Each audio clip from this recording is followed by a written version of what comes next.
الله وبركاته إن الحمد لله نحمده ونستعينه ونستغفره ونعوذ بالله من شرور أنفسنا وسيئات أعمالنا من يهده الله فلا مضل له ومن يضلله فلا هادي له وأشهد أن لا إله إلا الله وحده لا شريك له وأشهد أن محمدا عبده ورسوله أما بعد فأعوذ بالله من الشيطان الرجيم بسم الله الرحمن الرحيم اليوم أكملت لكم دينكم وأتممت عليكم نعمتي ورضيت لكم الإسلام دينا। সম্মানিত আজকের আলোচনায় উপস্থিত প্রিয় দিনী ভাই সকল, আমরা সর্বপ্রথম সেই মহান আল্লাহ পাক রব্বুল আলামিনের প্রশংসা করি, যিনার তৌফিকে আজকে আমরা এখানে উপস্থিত হতে পেরেছি। আমরা সকলেই বলি আলহামদুলিল্লাহ। তারপর আমাদের শেষ নবী করিম মুহাম্মদ মুস্তাফা সাল্লাল্লাহু আলাইহি ওয়াসাল্লাম, ওনার উপর অসংখ্য শান্তির ধারা বর্ষিত হোক, যিনার মাধ্যমে আমরা জানতে পেরেছি যে আমরা আল্লাহ তাবারক ওয়া তাআলাকে কিভাবে সন্তুষ্ট করতে পারি, কিভাবে ইবাদত করলে আল্লাহ তাবারক ওয়া তাআলা আমাদের ইবাদতকে গ্রহণ করবে। এজন্য আমরা তার উপরে দরুদ পাঠ করি, আল্লাহুম্মা সাল্লি আলাইহি আল্লাহুম্মা বারিক আলাইহি। সম্মানিত উপস্থিতিগণ, আপনারা জানেন যে বিগত কয়েক সপ্তাহ থেকে রাসূল সাল্লাল্লাহু আলাইহি সাল্লামের অনুসরণের নীতিমালা নিয়ে আলোচনা হচ্ছে, অর্থাৎ কি করে পরিপূর্ণভাবে আমরা রাসূল সাল্লাল্লাহু আলাইহি সাল্লামের অনুসরণ করতে পারি এই নিয়ে আলোচনা, যেটি খুব গুরুত্বপূর্ণ। এর পূর্বে বলা হয়েছে, শেষে আমরা আলোচনা করেছিলাম যে একটি নীতিমালা আলোচনা করতে গিয়ে কুল্লু ইহদাসিন ফিল মুতাবাআতি ফাহুয়া রাদ্দুন, রাসূল সাল্লাল্লাহু আলাইহি সাল্লামের অনুসরণে প্রত্যেকটা নতুন আমল, প্রত্যেকটা নব আমল প্রত্যাখ্যাত, সেটা গ্রহণযোগ্য নয়। আর এই ব্যাপারে আপনাদেরকে বলেছিলাম যে বেদাত করতে গিয়ে 6টি জিনিসে মানুষ বেদাত করে। যত প্রকারের বেদাত খোরাফাত রয়েছে, বেদাত রয়েছে, সেই সমস্ত বেদাত সেই 6টি জিনিসের দিকে ফিরে আসে। তার মধ্যে একটা বলেছিলাম আল ইহদাস ফি জিনসিল ইবাদা, ইবাদতের প্রকারে, ইবাদতের শ্রেণীতে ইহদাস নতুন কিছু করা। একটা ইবাদত রয়েছে যে ইবাদতের ব্যাপারে শরীয়তে কিছু বলেনি, আর নতুন ভাবে ইবাদত করা, তাহলে সেটা গ্রহণযোগ্য নয়। এই ব্যাপারে নীতি বলেছিলাম আপনাদেরকে যে আল আসলু ফি জিনসিল ইবাদা তাওকিফ, যে ইবাদতের শ্রেণীতে আসল হচ্ছে শরীয়ত। শরীয়ত থেকে প্রমাণিত হলে তার ইবাদত করা যাবে, আর যদি প্রমাণিত না হয় তো তার ইবাদত করা যাবে না। তারপরে দ্বিতীয় যেটা ইহদাস বলেছিলাম সেটা হচ্ছে আল ইহদাস ফি সাবাবিল ইবাদা, অর্থাৎ আমরা যে উদ্দেশ্যে ইবাদত করব সেই উদ্দেশ্যটাও প্রমাণিত হতে হবে। আল্লাহর নবী যদি সেই উদ্দেশ্যে ইবাদত করে থাকেন তাহলেই আমরা সেই উদ্দেশ্যে ইবাদত করতে পারি, নচেত সেই উদ্দেশ্যে ইবাদত করতে পারি না। উদাহরণ সহ আপনাদেরকে বোঝানো হয়েছিল। তৃতীয় যেটা বলেছিলাম সেটা হচ্ছে আল ইহদাস ফি সিফাতিল ইবাদা, ইবাদতের ধরন, ইবাদতের পদ্ধতি, যে পদ্ধতিতে আমরা ইবাদত করব সেই পদ্ধতি যেন প্রমাণিত হয়, কোরআন ও হাদিস দ্বারা প্রমাণিত হয়। যদি প্রমাণিত না হয় তাহলে সেই পদ্ধতিতে ইবাদত করা যাবে না, সেই যে কোনো পদ্ধতি হোক। তা আসল হচ্ছে যে শরীয়ত থেকে সেটা প্রমাণিত আছে কি নেই সেটা আমাদেরকে দেখতে হবে। চতুর্থ নম্বর বলেছিলাম যে আল ইহদাস ফি মাকানিল ইবাদা, যে যখন আমরা কোনো জায়গার সাথে খাস করে ইবাদত করতে যাব তো সেই ইবাদতটি প্রমাণিত আছে কি নেই, সেই জায়গার সাথে ইবাদত করতে হবে এরকম কোনো দলিল আছে কি নেই। যদি দলিল থাকে তাহলে কোনো অসুবিধা নেই, করা যাবে। যেমন আমরা সাফা মারওয়া সাই করতে গিয়ে বিশেষভাবে দোয়া করি, আরাফার ময়দানে বিশেষভাবে দোয়া করি, সে জায়গার সাথে সম্পৃক্ত কেন করি, তার দলিল আছে। কিন্তু এমন কোন জায়গায় আমরা ইবাদত করব আর সেই ব্যাপারে ধারণা রাখবো আমরা যে এর একটা বিশেষ ফজিলত আছে আর তার কোনো দলিল নেই, তাহলে সেই ইবাদত গ্রহণযোগ্য হবে? হবে না, সেই ইবাদত গ্রহণযোগ্য হবে না। 5 নম্বর যেটা ইহদাস, যেটা গত আলোচনায় বলতে পারিনি, সেটা হচ্ছে আল ইহদাসু ফি জামানিল ইবাদা। আল ইহদাসু ফি জামানিল ইবাদা অর্থাৎ ইবাদত করতে গিয়ে সময়ের সাথে কিছু নতুন করা। আপনি কোনো ইবাদতকে সময়ের সাথে সম্পৃক্ত করে ইবাদত করবেন আর আপনি ধারণা রাখবেন যে এই সময়ে ইবাদত করলে তার একটা বিশেষ ফজিলত আছে, তার বিশেষ একটা নেকি আছে, সেই সময়ে ইবাদত করতে গেলে বেশি নেকি হবে। তো এর জন্য দলিল লাগবে। দলিল ছাড়াই কোনো ইবাদতকে কোনো সময়ের সাথে খাস করা, এটা কি ইহদাস, এটা কি শরীয়তে নতুন কিছু আমল, যেটা বিদআত, যেটা কি বিদআত, যাকে বিদআত বলা হয়, সেই ইবাদতটি গ্রহণযোগ্য হবে না। যেমন আপনি সূরাতুল ফাতিহা কোনো নির্ধারিত সময় পড়ছেন, আপনি খাস করে নিয়েছেন যে সকালে আমি 7 বার পড়ব, সন্ধ্যায় আমি 7 বার পড়ব। যদিও সূরাতুল ফাতিহা পড়ার অনেক ফজিলত রয়েছে, যে সূরাতুল ফাতিহাকে উম্মুল কোরআন বলা হয়েছে, ফাতিহা নাম দেওয়া হয়েছে, যে সূরাতুল ফাতিহাকে সাবউল মাসানি বলা হয়েছে, অর্থাৎ 7টি আয়াত, যে 7টি আয়াতকে বারবার পাঠ করা হয়। অথচ যদি আপনি সেই ফাতিহাকে কোনো সময়ের সাথে খাস করে দেন, তাহলে সেটি কি হবে? বিদআত হবে। এর জন্য দলিল লাগবে। আপনি যে সকালে পড়বেন, সন্ধ্যায় পড়বেন, নির্ধারিত করে একটা সময়ের সাথে খাস করবেন, এর জন্য কি লাগবে? দলিল লাগবে। দলিল ছাড়া সেই কোনো একে ইবাদত করা সম্ভব নয়। এজন্য দলিল সহ ইবাদত করতে হবে। দলিল সহজ, যে কোনো ইবাদতকে আপনি যখন সময়ের সাথে খাস করবেন তখন এর জন্য দলিল লাগবে। দলিল ছাড়া সেই ইবাদতটি কি হবে? প্রত্যাখ্যাত হবে, সেটা গ্রহণযোগ্য হবে না। বুঝতে পারছেন তো? একদম এই বিষয়গুলো সুস্পষ্ট এবং অনেক সময় এগুলো আমরা মানতে বাধ্য, কিন্তু যখন আমরা বিদআতে পড়ে যাই, বিদআতের জালে ফেঁসে যাই, তখন হয়তো আমরা বুঝার চেষ্টা করি না। তারপরে আরেকটি যেটা বিদআত ইহদাস হয়, নতুন আমল করা হয়, সেটা হচ্ছে আল ইহদাসু ফি মিকদারিল ইবাদা। আল ইহদাসু ফি মিকদারিল ইবাদা অর্থাৎ ইবাদতের পরিমাণে নতুন কিছু করা।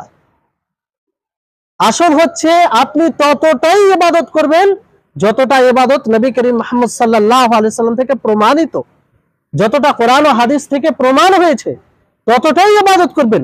তার বেশি না, তার বেশি করা যাবে না, তার কম করা যাবে। এজন্য এই ক্ষেত্রে প্রত্যেক 6টি জিনিসে নীতি কি?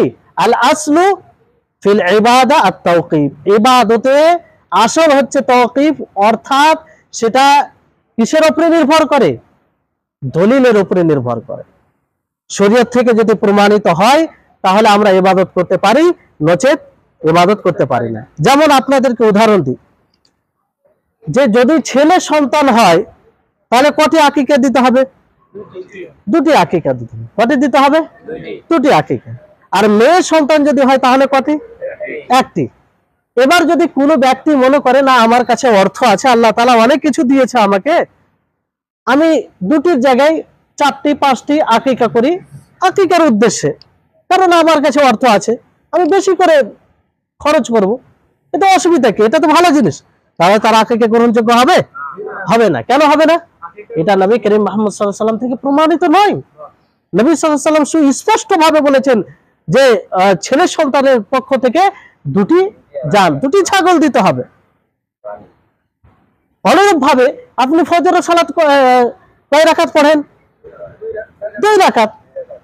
আপনি মনে করেন যে রুকু করা, সিজদা করা এটা অনেক গুরুত্বপূর্ণ কাজ, তো আমরা আজকে 2 রাকাতের জায়গায় 4 রাকাত পড়ি, কবুল হবে? হবে না। কেন হবে না? তো এই যে ধারণা, আমাদের সব জায়গায় কেন এই ধারণা হয় না? আমরা যখন নতুন কিছু আমল করি সেখানে কেন এই ধারণা হয় না? সেখানে কেন আমরা এই যুক্তি দেখাই যে না এটা তো ভালো আমল, এতে অসুবিধা কি আছে? তো ফজরের 4 রাকাত পড়া এটাও তো ভালো আমল, সেখানে রুকু বেশি হচ্ছে, সাজদা বেশি হচ্ছে, দোয়া বেশি আপনি পাঠ করছেন, বেশি সময় দিচ্ছেন, বেশি কিরাত করছেন, তো কেন এটা গ্রহণযোগ্য হবে না? এই কারণ হবে না যে এটা নবী করিম মুহাম্মদ সাল্লাল্লাহু আলাইহি ওয়াসাল্লাম থেকে প্রমাণিত নয়, এটা সীমিত। 2 রাকাত আল্লাহ নবী পড়েছেন, তো 2 রাকাতই আমাদেরকে পড়তে হবে। আরেকটি উদাহরণ আপনাদেরকে দিই, যেমন সালাতুল জানাজা। সালাতুল জানাজা সেখানে রুকু সাজদা আছে? নেই। রুকু সাজদা করা একটি গুরুত্বপূর্ণ ইবাদত, তাই না? আল্লাহ তাবারক ওয়া তাআলা কি বলেন, ওয়ারকাউ মা'আর রাকিঈন, যে তোমরা রুকুকারীদের সাথে রুকু করো, ওয়া কুম মিনাস সাজিদিন, সাজদাকারীদের অন্তর্ভুক্ত হয়ে যাও। এত গুরুত্বপূর্ণ ইবাদত। এবার এই আয়াতগুলোকে, আল্লাহ তাবারক ওয়া তাআলার এই আদেশগুলোকে লক্ষ্য করে যদি কোনো ব্যক্তি মনে করে যে না এত গুরুত্বপূর্ণ ইবাদত, সালাতুল জানাজাতে রুকু তো করা হয় না, তা আমরা আজকে রুকু সাজদা সহ সালাতুল জানাজা পড়ব, কবুল হবে? হবে না। কেন হবে না? এটা নবী করিম মুহাম্মদ সাল্লাল্লাহু আলাইহি ওয়াসাল্লাম থেকে প্রমাণিত নয়। অতএব প্রত্যেকটি জিনিসে রাসূল সাল্লাল্লাহু আলাইহি ওয়াসাল্লামের অনুসরণ করতে হবে।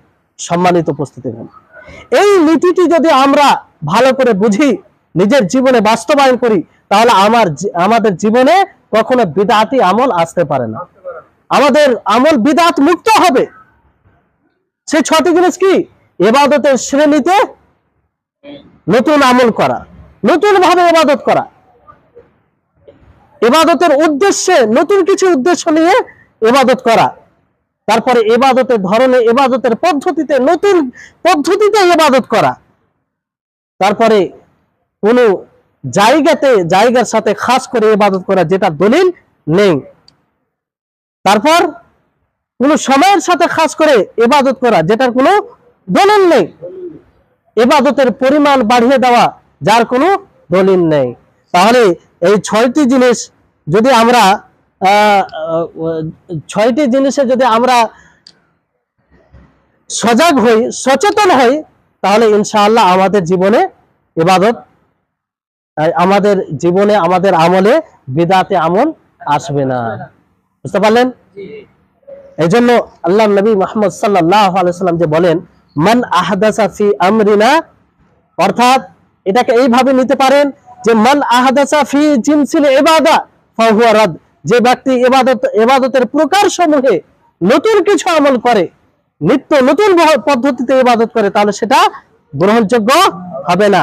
মান আহদাসা ফি সাবাবিল ইবাদা ফাহুয়া রাদ, যদি কোনো ব্যক্তি নতুন কোনো উদ্দেশ্যে ইবাদত করে সেটা গ্রহণযোগ্য হবে না। মান আহদাসা ফি সিফাতিল ইবাদা ফাহুয়া রাদ, যদি কোনো মানুষ নতুন পদ্ধতিতে ইবাদত করে তাহলে সেটা গ্রহণযোগ্য হবে না।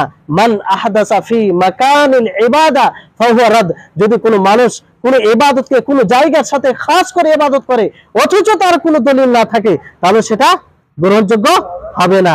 অনুরূপ ভাবে মান আহদাসা ফি জামানিল ইবাদা ফাহুয়া রাদ, কোন ব্যক্তি যদি কোনো ইবাদতকে সময়ের সাথে খাস করে ইবাদত করে আর তার দলিল না থাকে, তাহলে সেটা প্রত্যাখ্যাত, সেটা গ্রহণযোগ্য নয়। অনুরূপ ভাবে মান আহদাসা ফি মিকদারিল ইবাদা ফাহুয়া রাদ, যদি কোনো ব্যক্তি ইবাদতের পরিমাণে নতুন কিছু আমল করে তাহলে সেটা গ্রহণযোগ্য হবে না। সম্মানিত পাঠক, এই বিষয়টি আপনাদের সম্মুখে বিস্তারিত বলার কারণ আপনারা বুঝতেই পারছেন যে সারা জীবন যদি আমরা ইবাদত করে থাকি আর সেই ইবাদতে পরিপূর্ণভাবে রাসূল সাল্লাল্লাহু আলাইহি ওয়াসাল্লামের অনুসরণ না থাকে, সেই ইবাদতের প্রকারে হোক, ইবাদতের উদ্দেশ্যে হোক, ইবাদতের ধরনে হোক, ইবাদতের জায়গাতে হোক, ইবাদতের সময়ে হোক, ইবাদতের পরিমাণে হোক, তাহলে আপনি সারা জীবন ইবাদত করে আপনি ব্যর্থ হবেন। অতএব আমাদেরকে সজাগ হতে হবে। এই 6টি বিষয়ে যদি আমরা সচেতন হই, সজাগ হই, তাহলে ইনশাআল্লাহ আমাদের এই ইবাদত বিদআত মুক্ত হবে। তারপরে নীতি একটা হচ্ছে কুল্লু বিদআতিন ফিদ-দীনি ফাহিয়া দালালা, যে দ্বীনের মধ্যে প্রত্যেকটি বিদআত সেটা পথভ্রষ্ট। সেটা কি? পথভ্রষ্ট। প্রত্যেকটি নতুন আমল দ্বীনের মধ্যে সেটা পথভ্রষ্ট। এখান থেকে এটা সুস্পষ্ট যে দিনের মধ্যে কোনো বিদআতে হাসানা বিদআতে সাইয়্যিআ নেই, কি ভালো বিদআত খারাপ বিদআত এইভাবে কোনো ভাগ করা নেই। প্রত্যেকটি বিদআত, প্রত্যেকটি নতুন আমল সেটা কি হবে, সেটা পথভ্রষ্ট হবে, বিদআত হবে অতঃপর সেটা পথভ্রষ্ট হবে। আর আমরা অহরহ খুতবাতে শুনি, খুতবাতে কি বলা হয়, ওয়া ইয়্যাকুম ওয়া মুহদাসাতিল উমুর ফাইন্না কুল্লা মুহদাসাতিন বিদআহ ওয়া কুল্লা বিদআতিন দালালাহ। তোমরা নতুন আমল করা থেকে বেঁচে থাকো, কারণ প্রত্যেকটা নতুন আমল দিনের মধ্যে সেটা কি, সেটা বিদআত, এবং প্রত্যেকটি বিদআত সেটা পথভ্রষ্ট। তাহলে যেই আমল হোক না কেন, আপনি সেই আমলকে যতই উত্তম মনে করেন না কেন, আপনার বুদ্ধিতে বিবেকে যতই ভালো মনে হোক না কেন, যদি সেটা নতুন হয়, সেই আমলের ব্যাপারে নবী করিম মুহাম্মদ সাল্লাল্লাহু আলাইহি সাল্লামের কোনো বাণী না থাকে, নবী করিম মুহাম্মদ সাল্লাল্লাহু আলাইহি সাল্লামের কোনো দিক নির্দেশনা না থাকে, তাহলে সেটি পথভ্রষ্ট, সেটি কি হবে, পথভ্রষ্ট হবে। অতএব কোন প্রকারের বিদআত করা যাবে না। তারপরে নীতি, একটি খুব গুরুত্বপূর্ণ নীতি, সেটা মনে রাখতে হবে। যখনই আমরা কোন বিদআতিকে তার আমলের কথা বলি, তখন তারা যে অভিযোগ করে কিংবা তারা যে উত্তর দেয়, তাদের খণ্ডন রয়েছে এতে। সেটা কি, মাশরুইয়াতু শারঈয়্যাতি বিআসলিহি লা তাস্তালজিমু বিমাশরুইয়াতিহি বিওয়াসফিহি। যে শরীয়তে যদি কোন মূল ইবাদতকে সাব্যস্ত করে, প্রমাণ করে, তো এটা থেকে এটা জরুরি নয় যে মানুষ যেভাবে ইবাদত করছে সেটাও প্রমাণ হবে। বুঝতে পারছেন আমার কথা? যে শরীয়তে যদি কোনো ইবাদত প্রমাণিত থাকে, কোরআন ও হাদিস দ্বারা প্রমাণিত হয়, তো মানুষ যেভাবে ইবাদত করে, যে পদ্ধতিতে ইবাদত করে, সেটাও যে শরীয়তে প্রমাণিত হবে, এটা কোনো জরুরি নয়, এটা কোনো জরুরি নয়। এই জন্য দেখবেন যারাই বিদআতে আমল করে, তাদেরকে যখন আপনি বলবেন যে ভাই আপনি যে আমলটি করছেন এটা নবী সাল্লাল্লাহু আলাইহি ওয়াসাল্লাম থেকে প্রমাণিত নয়, তারা বলবে যে তুমি কি বলছো, আল্লাহর নবী এটা করেছেন। যেমন ধরুন যে সূরাতুল ফাতিহা পেলেন, সূরাতুল ফাতিহা পড়া এটা উত্তম, যে কোনো সময় আপনি পড়তে পারেন। কোন খাতিব, কোন আলেম যদি মনে করে যে প্রত্যেক খুতবার শুরুতে পড়তে হবে সূরাতুল ফাতিহা, প্রত্যেক খুতবার শুরুতে সূরাতুল ফাতিহা পড়তে হবে, আর সে তার একটা বিশেষ ফজিলত মনে করে পড়ে, তাহলে এটা ঠিক হবে? তাকে যদি বলা হয় যে ভাই এটা ঠিক নয়, সে বলবে তুমি কেমন কথা বলছো, সূরাতুল ফাতিহা এত একটা গুরুত্বপূর্ণ সূরা, যার নাম হয়েছে সূরাতুল ফাতিহা, যাকে উম্মুল কোরআন বলা হয়েছে, যাকে সাবউল মাসানি বলা হয়েছে, অর্থাৎ 7টি আয়াত যাকে বারবার পাঠ করা হয়, আর সেই সূরাকে পড়া যাবে না? তাকে কি বলতে হবে যে ভাই আসলে এটা আমি বলতে চাই না, সূরাতুল ফাতিহা তো পড়তে হবে, এটা তো প্রমাণিত, কিন্তু তুমি যে পদ্ধতিতে পড়ছো প্রত্যেক খুতবার শুরুতে, আর তুমি এটাকে বিশেষ একটা ফজিলত মনে করে পড়ছো, এটা ঠিক নয়, এটা ঠিক নয়। তারপরে যেমন আপনার সম্মিলিতভাবে জিকির করা, জিকির করা, আল্লাহকে স্মরণ করা, একসাথে বসে আল্লাহর জিকির করা। তো জিকিরের ব্যাপারে তো আল্লাহ তাআলা অনেক কিছু বলেছেন, ইয়া আইয়ুহাল্লাযীনা আমানু যকুরুল্লাহা কাসীরা। তারপরে বিভিন্ন জায়গায় নবী করিম মুহাম্মদ সাল্লাল্লাহু আলাইহি ওয়াসাল্লাম বলেছেন যে প্রত্যেক মুমিনের যাতে ঠোঁট তার ভিজে থাকে জিকির করাতে, সবসময় সে জিকির করে, চুপচাপ বসে না থাকে। তাহলে জিকির করার তো কথা অনেক এসেছে, কিন্তু সম্মিলিতভাবে জিকির করা এটা কোথা থেকে প্রমাণিত? আপনি তাদেরকে যখন বলবেন যে ভাই এইভাবে সম্মিলিত জিকির করা সঠিক নয়, এটা বিদআত, তো তারা কি বলবে যে আল্লাহ তাবারক ওয়া তাআলা জিকির করতে বলেছেন, নবী করিম মুহাম্মদ সাল্লাল্লাহু আলাইহি ওয়াসাল্লাম বলেছেন, আর তুমি নিষেধ করছো। আসলে তাকে বোঝা উচিত যে তাকে আসলে জিকির করা থেকে নিষেধ করা হয় না, বরং যে পদ্ধতিতে সে আল্লাহর জিকির করে সম্মিলিতভাবে, সেই পদ্ধতির ব্যাপারে বলা হচ্ছে যে এই পদ্ধতিটা সঠিক নয়। বাকি জিকির তো করতে হবে, একটা গুরুত্বপূর্ণ ইবাদত। বুঝতে পারছেন?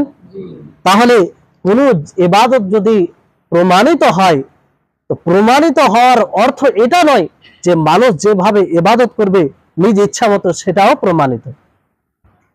ইবাদত প্রমাণিত হওয়ার সাথে সাথে আমরা যে পদ্ধতিতে ইবাদত করব, যে নিয়মে ইবাদত করব, সেটাও যেন প্রমাণিত হয়। বুঝতে পারলেন?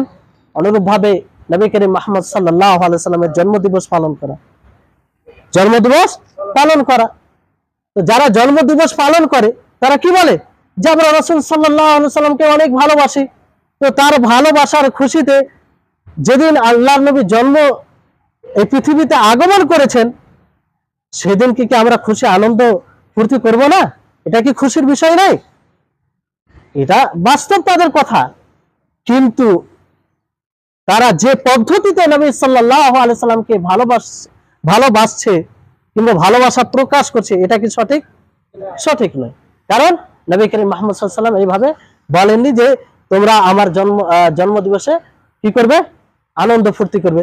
কিংবা সাহাবায়ে কেরাম রাদিয়াল্লাহু আলাইহিম আজমাইন এভাবে আমল করেননি। বুঝতে পারছেন? তারপরে যেটা নীতি হচ্ছে সেটা হলো যে কোনো সুন্নাতকে পালন করা সেইভাবে সুন্নাত যেভাবে তাকে পালন করা হয়েছে, যেভাবে তাকে পালন করা হয়েছে। আস-সুন্নাতু ফি'লুস সুন্নাহ আলা ওয়াজহিল্লাতি ফুইলাত আলাইহি, যে কোন সুন্নাতকে পালন করা, সুন্নাত সেইভাবে যেভাবে তাকে পালন করা হয়েছে সেভাবেই তাকে পালন করতে হবে। বুঝতে পারছেন? নীতি বুঝতে পারছেন? এর উদাহরণ কি? যেমন কাবার তাজিম করা, সম্মান করা, তাই না? কাবার সম্মান করতে হবে কি হবে না? নবী করিম মুহাম্মদ সাল্লাল্লাহু আলাইহি ওয়াসাল্লাম সম্মান করেছিলেন কি করেননি? সাহাবায়ে কেরাম রিজওয়ানুল্লাহি আলাইহিম আজমাইন করেছিলেন কি করেননি? সকলেই করেছিলেন। কিন্তু কোন ব্যক্তি কাবার সম্মান করতে গিয়ে যদি কাবার দেওয়ালকে ধরে চুমু খায়, সেখানে দেওয়ালকে ধরে কান্নাকাটি করে এবং আল্লাহর কাছে দোয়া করে, তাহলে এটা কাবার সম্মান করা হলো? কেন হলো না? কারণ এইভাবে কাবার সম্মান না নবী করিম মুহাম্মদ সাল্লাল্লাহু আলাইহি ওয়াসাল্লাম করেছেন, না সাহাবায়ে কেরাম রিজওয়ানুল্লাহি আলাইহিম আজমাইন করেছেন। আজকে দেখবেন যদি কোনোদিন তৌফিক হয় তাহলে গিয়ে দেখবেন যে অনেকেই কাবার যে দেওয়াল রয়েছে সেটা ধরে কান্নাকাটি করে, দোয়া করে, যেটা আদৌ প্রমাণিত নয়, যেটা আদৌ সেই কাবার সম্মান বজায় রাখার পদ্ধতি নয়। হাজরে আসওয়াদকে চুম্বন দেওয়া এটাই প্রমাণিত। এই জন্য চুম্বন দিতে হলে কোথায় দিতে হবে? যদি সম্ভব হয় হাজরে আসওয়াদকে দিতে হবে। এবার যদি হাজরে আসওয়াদকে না দেওয়া হয় তো ইসলাম করতে হবে, দূর থেকে ইশারা করতে হবে, তাই না? এবার যদি কেউ রুকনে ইয়ামানি অন্য জায়গায় চুম্বন করে, তাহলে এটা কি কাবার সম্মান করা হবে? করা হবে না। তাহলে যে কোনো সুন্নাতকে পালন করা সুন্নাত তখনই হবে যখন সেই সুন্নাতকে সেইভাবে আদায় করবেন যেভাবে আদায় করা হয়েছে। বুঝতে পারলেন?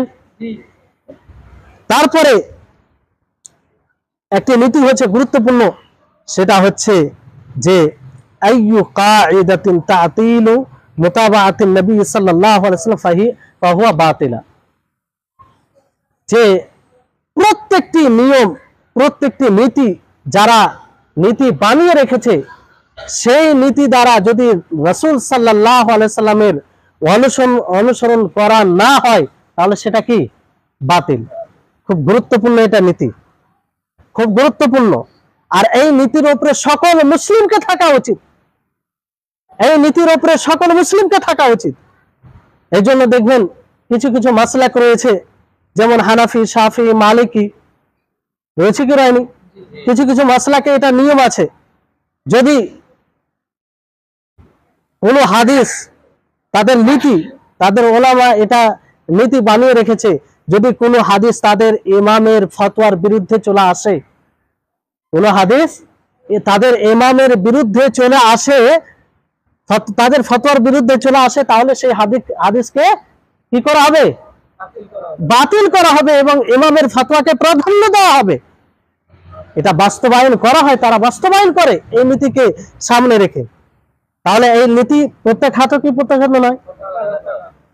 এই জন্য যে কোনো নীতি যদি সেই নীতিকে অবলম্বন করতে গিয়ে রাসূল সাল্লাল্লাহু আলাইহি সাল্লামের অনুসরণ না করা হয় তাহলে সেই নীতি বাতিল, সেটা মানা যাবে না।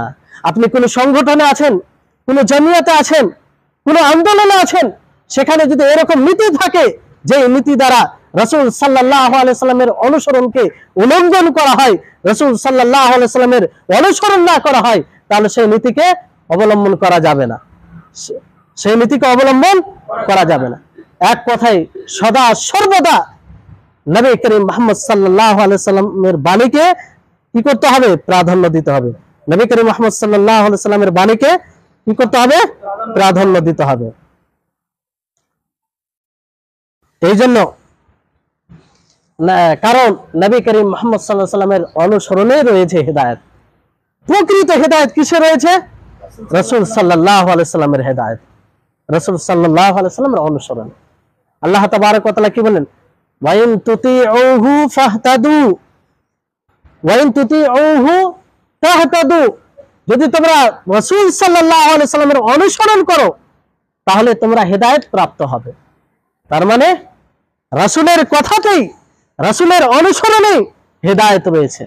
কারো নীতিতে, কারো যুক্তিতে, কারো বিবেকে ভালো লাগলে সেটা অনুসরণ করে তাতে হেদায়েত নাই। হেদায়েত কিসে রয়েছে? আল্লাহর রাসূল সাল্লাল্লাহু আলাইহি সাল্লাম। এই জন্য সব সময় রাসূল সাল্লাল্লাহু আলাইহি সাল্লামের অনুসরণকে প্রাধান্য দিতে হবে। বুঝতে পারছেন? তারপরে গুরুত্বপূর্ণ যেটি নীতি হচ্ছে, অনেক নীতি রয়েছে, তার মধ্যে আরেকটি নীতি হচ্ছে যেটা আব্দুল্লাহ ইবনে মাসউদ রাদিয়াল্লাহু তাআলা আনহুর আসার, তিনি বলছেন ইত্তাবিউ ওয়ালা তাবতাদিউ ফাকাদ কাফাইতুম ফাকাদ কুফিতুম, যে তোমরা রাসূল সাল্লাল্লাহু আলাইহি সাল্লামের অনুসরণ করো এবং দ্বীনের মধ্যে কোনো নতুন আমল করো না, বিদআত করো না, দ্বীনকে উপেক্ষা করে তোমরা নতুন আমল করো না। কারণ রাসূল সাল্লাল্লাহু আলাইহি সাল্লামের অনুসরণেই তোমাদের যথেষ্ট রয়েছে। যে উদ্দেশ্যে তোমরা ইবাদত করছো, যে কারণে ইবাদত করছো, সেটা তোমরা কিসে পাবে? রাসূল সাল্লাল্লাহু আলাইহি সাল্লামের অনুসরণে পাবে। তোমরা জান্নাতকামী, যদি জান্নাত কামনা করো, জান্নাত যেতে চাও, তাহলে রাসূল সাল্লাল্লাহু আলাইহি সাল্লামের অনুসরণ করা যথেষ্ট হবে তোমাদের। যদি তোমরা জাহান্নাম থেকে মুক্তি পেতে চাও, তাহলে রাসূল সাল্লাল্লাহু আলাইহি সাল্লামের অনুসরণ করাটাই যথেষ্ট হবে। যদি তোমরা সিরাতে মুস্তাকিমে থাকতে চাও, যে সিরাতে মুস্তাকিম তোমাদেরকে জান্নাতে নিয়ে যাবে, তাহলে সেই ক্ষেত্রে রাসূল সাল্লাল্লাহু আলাইহি সাল্লামের অনুসরণ করাটাই যথেষ্ট হবে। তাহলে সদা সর্বদা রাসূল সাল্লাল্লাহু আলাইহি সাল্লামের অনুসরণ করতে হবে। রাসূল সাল্লাল্লাহু আলাইহি সাল্লামের অনুসরণে আমাদের জন্য সবকিছু। কারণ দ্বীন পরিপূর্ণ, দ্বীন কমপ্লিট করে দেওয়া হয়েছে। কোনো সুযোগ নেই, কোনো মানুষের কোনো অধিকার নেই যে দ্বীনের মধ্যে কোনো নতুন জিনিস সংযোজন করবে। কোনো মানুষের কোনো অধিকার নেই যে এই দ্বীন থেকে কোনো জিনিসকে বের করবে। আল্লাহ তাবারক ওয়া তাআলা বলেন, আল ইয়াউমা আকমালতু লাকুম দীনাকুম ওয়া আতমামতু আলাইকুম নি'মাতি ওয়া রাদিতু লাকুম ইসলাম দীনা, যে আজকে আমি এই দ্বীনকে পরিপূর্ণ করেছি, সম্পূর্ণ করে দিয়েছি। অতএব এই পরিপূর্ণ দ্বীনকে যেভাবে নবী করিম মুহাম্মদ সাল্লাল্লাহু আলাইহি ওয়াসাল্লাম সুস্পষ্ট করেছে না সাহাবাদের মাঝে, সেভাবেই সেই দ্বীনকে পালন করতে হবে। তারপর যেটি নীতি হচ্ছে খুব গুরুত্বপূর্ণ, সমস্ত উলামায়ে কেরামদের এই নীতির উপরে সম্মতি রয়েছে।